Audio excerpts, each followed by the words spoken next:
this is the first three black superhero video games. I know it was kind of long.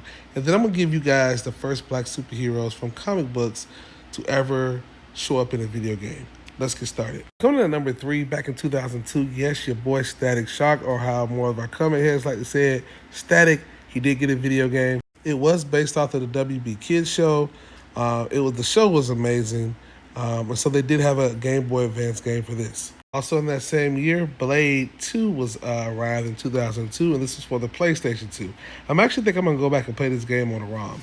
And then back in 2000, prior to that, we actually had the first Blade games for the PlayStation. PlayStation was a big deal. It was like the PlayStation, like as huge as the PlayStation 5. Actually bigger than I think the PlayStation 5 is today because we have never seen any graphics like that. But of course, that's my opinion.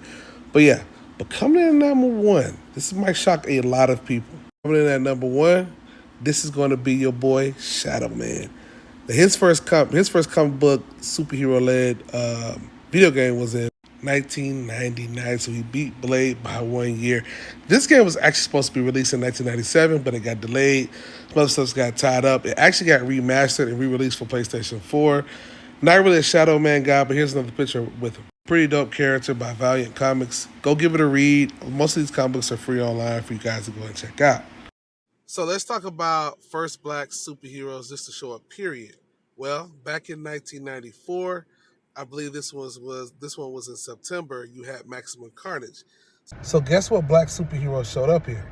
That's right, Deathlock showed up. He was not playable, but he was like a companion. You can like pick up like his little icon, and you press on a certain button, and he'll pop up to help you. But dude, this game was extremely hard. You needed everything at your disposal to throw at freaking Carnage and all his minions to win. So don't think you're just gonna play this game and beat it without this. If you can beat this game without this, you are a god. Because this, you could not rent this game from like a blockbuster on a Saturday without getting this too. Because they made this game extremely hard. It was extremely long.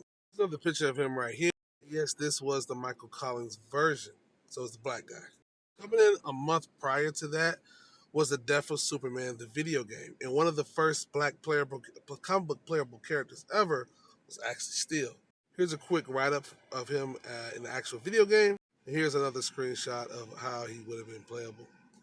But coming in at number one, you got the Uncanny X-Men. And you can already tell, and you already know who I'm talking about. I'm talking about Storm. This was an interesting game. Let's take a look at some screenshots. Just a quick look at what she looked like in the video game.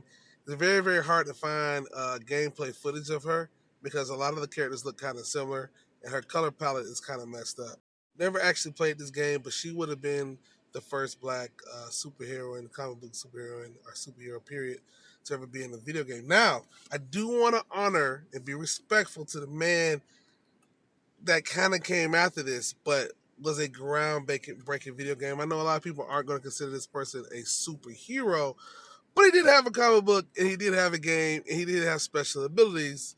And, well, here it goes. I got to do it. I got to do it. Michael Jackson Moonwalker was the film came out in the late 80s, but the actual video game dropped in the year 1990. I literally was at Blockbuster Video playing this game every week. It was dope. I mean, I don't think we ever seen anything like this prior, and I'm pretty sure we haven't seen anything since. But hey, correct me if I'm wrong. But here's the comic book. Here's the case that the Sega Genesis game came in. And it only came out on Sega, I believe. He also did have some arcade games as well. I think it was two. And there's actually a prototype out there that has a prolonged thriller scene in it, which is interesting. But dude, I mean, literally, he spins around. He can make everybody in the video game dance with him. He can turn into a robot. He can fly. When you turn into a robot, you were basically indestructible. But yeah, man, honorable mention. Go give these games a look. A lot of you guys are like, man, I want to go back and play a lot of these games. Where there's these things called eliminators and ROMs are the actual old games. All you do is just load them up on your computer. Most of that stuff is free online. I would just Google Michael Jackson Moonwalker Eliminator in ROM or whatever the other games you guys saw. You guys can literally play it for free. You can only play it on your computer, but you can definitely play it for free. There's no viruses or bugs or anything like that. Make sure you drop me a follow. Make sure you drop me a like, and make sure you subscribe. We out.